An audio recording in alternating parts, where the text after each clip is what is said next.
KITUTU East is an electoral constituency in Kisii at large. The constituency housed Gachuba, Ezima, Getare, Magombo, Manga, Mochenwa, Nyankopa, Nyasore, Rigoma, and Meche wards by the year 1988, which was also the year of establishment. Constituency is among the top regions in Kisii that depends majorly on agriculture activities, where they engage in banana farming, sugar canes, avocados, and small-scale tea farming activities. The constituency stands on a green, accommodative farming environment that also makes the region evergreen. There are all sorts of employment as a result of tea factories within the region.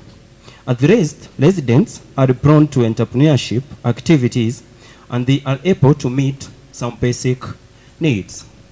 Late 80s, there were challenges of poor infrastructures, among them being impassable roads, which hindered agricultural production sector, precisely on transportation of tea leaves from buying centers to the factories. Different leaders, right from 1992 to 2013, have been using the road as their motto. Condition of the roads was used as campaign tool for politicians, promising to tarmac them if elected, but the promises are never honored even after election. The Amabuko Rigoma Magombo Kemera Road that starts from Kemera town and connects with the Kisii Nyamira Chemosit Road to Amabuko Shopping Center and joining the Kisii Keroka Sotik Nairobi Highway is a topic on the table. It is during the 2013 campaigns, President Uhuru and his coalition partner William Ruto had promised to work on the road. Same year that the foundation was laid to start, and there came hopes of the completion of the long-awaited promises. Tumeendelea kujenga hapa, hazijawahi kujengwa kwa muda wa miaka minne vile serikali ya Jubilee imejenga. KITUTU East had their first parliamentarian, Augustine Momanyi, who was chosen on 21st March 1988 to lead the area through KANU when the country was a one-party system. KANU had set limited standards, and creating a democratic party was a crime that could easily end your life or take you to prison. At this time, George Anyona had focused on the needs of democratic freedoms, therefore was bravely fighting for multipartyism. Born in KITUTU East, the son of the soil, together with his close friend Jaramogi Odinga, they embarked on the dangerous journey of fighting the one-party state. They went through fierce humiliations and imprisonment as a result of the struggle, but never gave up. It is through this struggle that they succeeded to introducing multipartyism to the country, and that led to the rise of the Kenya Social Congress, led by Anyona, and that of Forum for Restoration of Democracy, FORD, led by Oginga Odinga. It should be a party of collective responsibility rather than a party of personalities. Kenya must evolve a system of safeguarding interest of all wananchi throughout the country. All this strands together in a manner that they make sense to us and they serve our purpose. Because if you talk about democracy in general terms, I mean, it doesn't get you anywhere. So let us decide what is best for Kenya. On the 29th December 1992, general elections, KITUTU East was named one of the electoral areas by the election board, which later named it KITUTU Masaba after formation of electoral boundaries.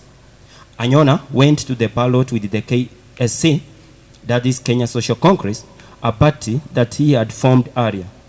The constituents had witnessed the political struggles made by Anyona, therefore had no doubt about his leadership. He was elected the area MP and became the first elected MP from the region after multi-party state. His political contributions in the government were so instrumental that while in government, he also served as a chairman for Investment Committee, PIC, between 1993 to 1994. We as a country need to clarify the whole question of Harambee. When we talk about them just now, I take that to embrace all the things that can be said about the role of a parliament, of a member of parliament in society. Yes. Particularly with respect to the constituency, we leave the legislative role aside for now. Yeah. I think it's important to trace the history of Harambee as a philosophy and Harambee. A span of 5 years, the second general election was conducted on 29th December 1997. George Anyona's name appeared on the ballot. His good work in the parliament of 1992 to 1997 had attracted many people, not only from KITUTU Masaba, but also all over Kenya. This fame gave Anyona a legacy to contest for presidency and a parliament member at the same time. George Anyona retained his parliamentary seat, but lost the presidential election. Anyona served as a member of parliament for 10 years, party leader for 10 years, and a chairman for Public Investment Committee for 1 year. For over 30 years, George Anyona remains a public view in the source of history and a democratic hero. He died on 4th of November 2003 in a car crash on Lusaka Road, Nairobi. Anyona's leadership and contribution to the area had inspired uprising leaders. Samson Mwancha Okioma's name was among the ballots for general elections of 27th December 2002. It was the hardest election ever to woo the trust of people who had loved Anyona's administration. Okioma was contesting through a ticket obtained from 4 people. He won the election and took the seat from the longest-serving MP, George Anyona. Okioma led the constituency from 2002 to 2007, a span of 5 years. All my projects where they stopped, that's where I'm going to start from. 2007 was another year for general election. KITUTU Masaba had a hard battle since there was a high rise in the number of aspirants. Nearly all of them were very strong. The constituency election was between Walter Nyambati, a businessman who was running through the National Labour Party, registered under the TNA. Timothy Bosire, a businessman running through the Orange Democratic Movement ticket. Nyambega Mose, who is a lawyer, was also on the run through NAK Kenya that was led by Mother Karua, among other contestants. And I'm very sure that we are going to win landslide. We need a peaceful campaign, free and fair election.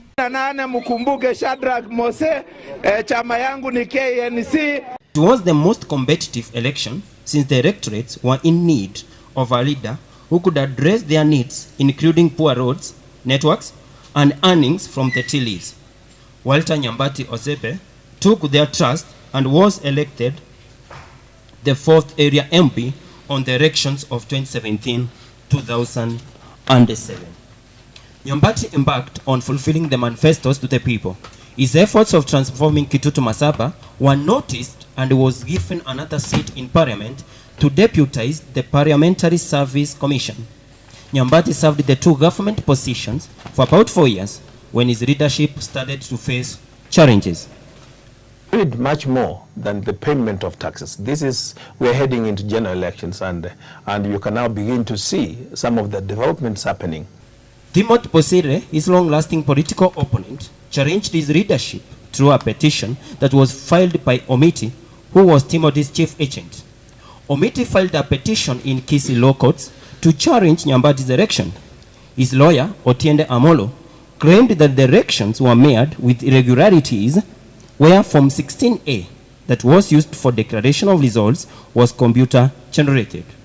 It is true, this claim, that Milton Mahandia, a Kisii magistrate judge, ruled out and nullified Nyambati's parliament position on 11th August 2011, leading to by-election. Nyambati was dragged to the campaign ground and forced to face Timothy Bosire once more. It was a 2-horse race, and only the trust of the electorate was needed to end the race. By-elections were conducted following this nullification. The process attracted a good number of aspirants, but the Timothy Bosire and Walter Nyambati were the strong horses. Nyambati had successfully launched and completed most of the constituency projects. Therefore, the incident he had to use the project completion slogan to retain his seat.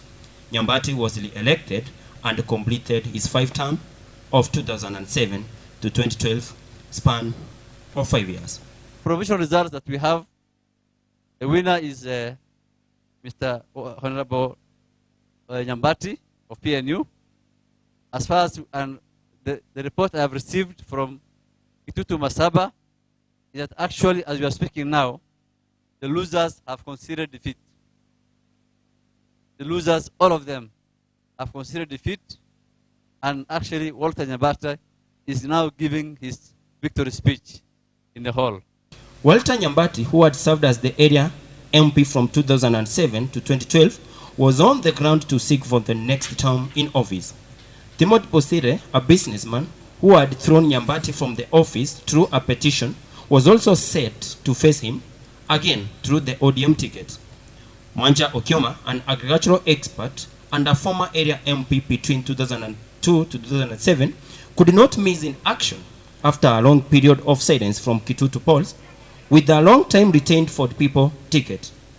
Nyambega Mose, a lawyer by profession through the NAC Kenya ticket, was led by Martha Karua.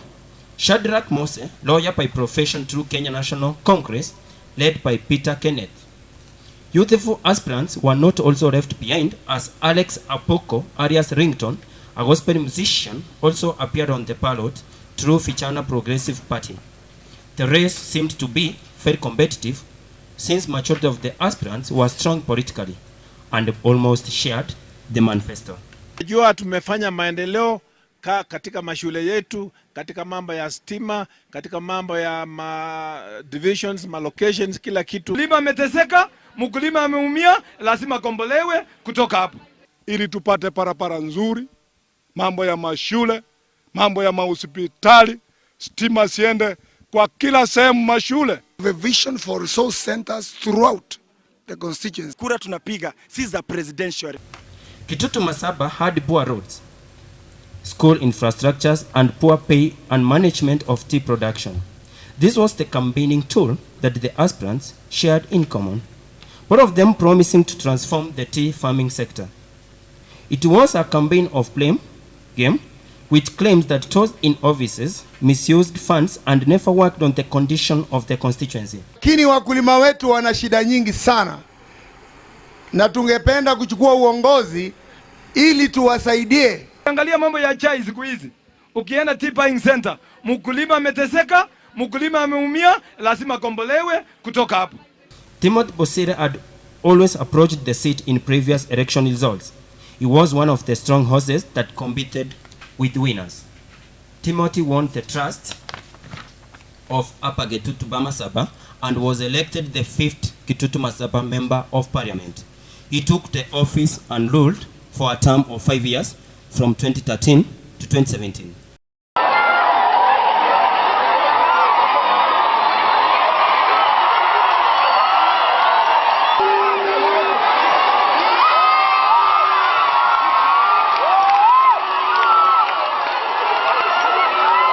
The 2013 election was the first since the constitution was amended through the 2010 referendum and gave rise to the formation of the Senate. 2017 general elections, the second election after devolved government, was Timothy Bosire, Victor Swanya, Shadrach John, among others. At this time, Walter Nyambati missed in action after joining the Jubilee Party and obtained a ticket to contest for the county post elections against John Nyagarama, who had obtained the office the previous term as the governor for the county government of Nyamira. Nyambega Mose had also joined the senatorial race. The campaign ground had less number of aspirants, but this was a privilege to Timothy, as he thought that the political battle is going to be easy. Bosire had remained to be the strong horse who always competed with the winners. However, Victor Swanya, a man of foundations, was on the high move to challenge Bosire. Shadrach John Mose, on the other hand, had learned their weakness and used them as a defense mechanism against the journey to parliament. Mose ditched the KNC and joined Jubilee, which gave him a ticket after Nyambati. He received an extensive campaign support from the top party bosses, that is President Uhuru and William Ruto, who visited the region in different occasions. Shadrach John Mose won the seat through the Jubilee ticket on the election held on 8th August 2017, becoming the 6th member of parliament for Kitutu Masaba. To date of this report, Shadrach Mose is the current area MP, having been in the office for the last 4 years.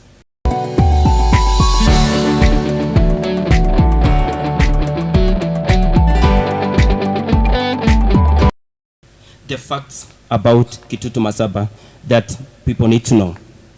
Walter Nyambati was the first person to lose the parliamentary seat through court ruling ever since the constituency was established. George Anyona Moseti was the long-serving MP for the region. Kitutu Masaba produced a brave person who challenged KANU against multipartyism. Each MP has served for 1 term apart from George Anyona. The constituency relies in agricultural activities like banana growing, sugarcane, pineapples, avocados, and small-scale tea farming.